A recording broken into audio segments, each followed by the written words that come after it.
Hi, people. Okay, so this is my weekly update, which obviously this is the first installment of it. And it will just be what books I've read this week, which no, I'm still reading the book I've been reading, and what books I've decided to read next, and just if I've gotten any new books and just stuff like that. So, the book I'm currently reading is Clockwork Angel, which is a really good book, and I've wanted to get into like the Mortal Instruments and the Infernal Devices for a little while because on Instagram they've got like the multi-fandom accounts and everything, and it sounded really interesting. And I got this book I think about a week ago, and so I've been reading it. It's a little slower than some books because like for me it depends on like the book and how you read it, because I can read Harry Potter and the Deathly Hallows in a day, or like I read Abundance of Catherines in like a day, but like this book, it's been about maybe a week, and like this one book I read, Knife Never Letting Go, took me like 2 weeks to a month or something. It took me forever because it just wasn't a good book. And so, it just depends. And this book is really good. It's just slow. And there's some parts where it's just like you want to stop because it's just like too much. But it's really good. And it's the prequel. It's the first book in the prequel series to The Mortal Instruments, which I'm so excited to read because that one sounds even more amazing than The Infernal Devices. So I will read the inside cover for you guys. When 16-year-old Tessa Gray crosses the ocean to find her brother, her destination is England. The time is the reign of Queen Victoria, and something terrifying is waiting for her in London's downworld, where vampires, warlocks, and other supernatural folk stalk the gaslit streets. Only the Shadowhunters, warriors dedicated to ridding the world of demons, keep order amidst the chaos. Kidnapped by the mysterious Dark Sisters, who are members of a secret organization called the Pandemonium Club, Tessa soon learns that she herself is a downworlder with a rare ability, the power to transform at will into other people. What's more, the Magister, the shadowy figure who runs the club, will stop at nothing to claim Tessa's power for his own. Friendless and hunted, Tessa takes refuge with the Shadowhunters of the London Institute, who swear to find her brother if she will use her power to help them.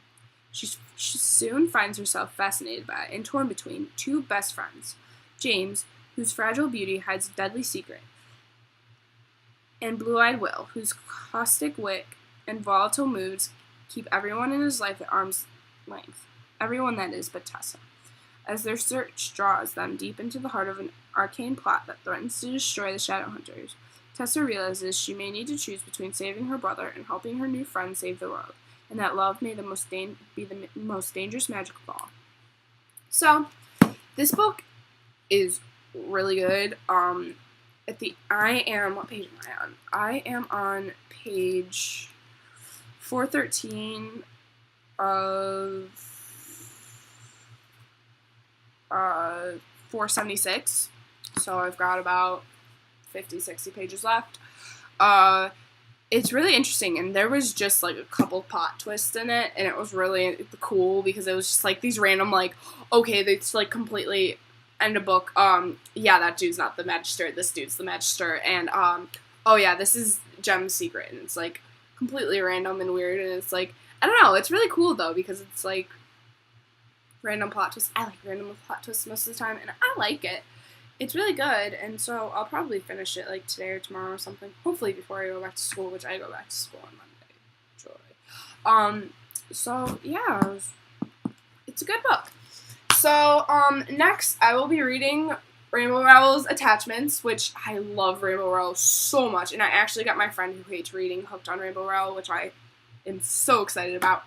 So, I believe she's reading Attachments or Line right now. I'm not 100% sure. So, I will be reading this one next, and it sounds really, really good. Back says, Beth Fremont and Jennifer Skirmish-Snyder know that someone is monitoring their work email. Everyone in the newsroom knows it's company policy, but they can't quite bring themselves to take it seriously. They go on sending each other endlessly hilarious emails, discussing every aspect of their personal lives. Meanwhile, Lincoln O'Neill can't believe this is his job now, reading other people's email. When he applied to be internet security officer, he pictured himself building firewalls and crushing hackers, not writing up a report every time a sports reporter forwards a dirty joke. When Lincoln comes across Beth and Jennifer's messages, he knows he should turn them in, but he can't help being entertained and captivated by their stories. By the time Lincoln realizes he's falling for Beth, it's way too late to introduce himself. What would he say? So, it sounds really interesting because it sounds really Rainbow Rowell-y with, like, the whole love story. I love Rainbow Rowell's love stories, though. They're really interesting. And it's a Rainbow Rowell book, so it'll probably be amazing. But it sounds really, really good, and I'm really excited to read it. And it'll probably be a quick read because, I mean, it's only 323 pages, so that book sounds really good.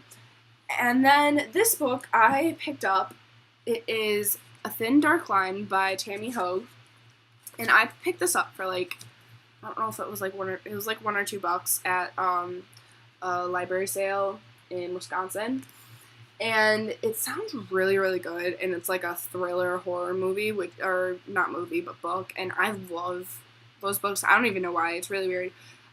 And so this sounds really interesting.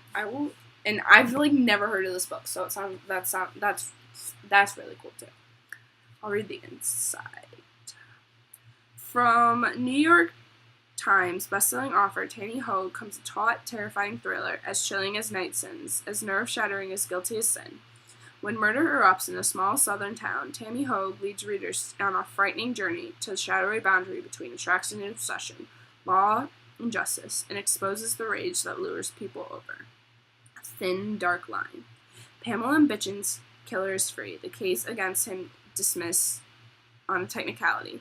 In the eyes of the law, it doesn't matter that the prosecutor's key piece of evidence proves Marcus Renard's guilt beyond a shadow of a doubt. All that matters is the evidence was never listed on a search warrant, and it was seized by a detective with a questionable past and a nasty reputation. But the investigation isn't over.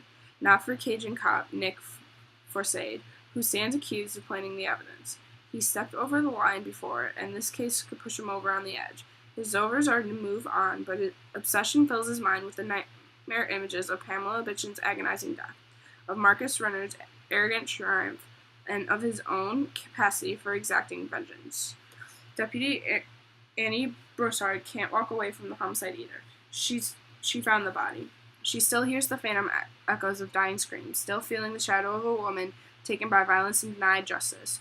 But pursuing the investigation will mean forming an uneasy alliance with Forcade, a man she doesn't trust. It will mean subjecting herself to growing harassment from her fellow cops. And it will mean letting herself be drawn to the confidence of a suspected killer. As Forcade challenges her again and again to reach deeper into the case and into her own soul, Annie will find herself at the center of a maze of treachery and deceit. And the closer she draws to the brutal truth, the deadlier the chase will become. The search for the truth has begun, one that will lead down a twisted trail through the steamy bayous of Louisiana and deep into the darkest reaches of the human heart.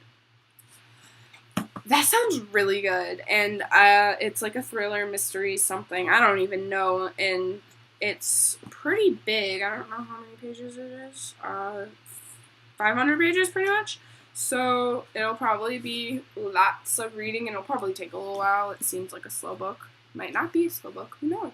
But it sounds really interesting, and it was like $2, so there's reason there to buy it. So yeah, I'm really excited about reading these books, and I'm really excited to finish Clockwork Angel, and I hope you guys like my weekly update and my Harry Potter series.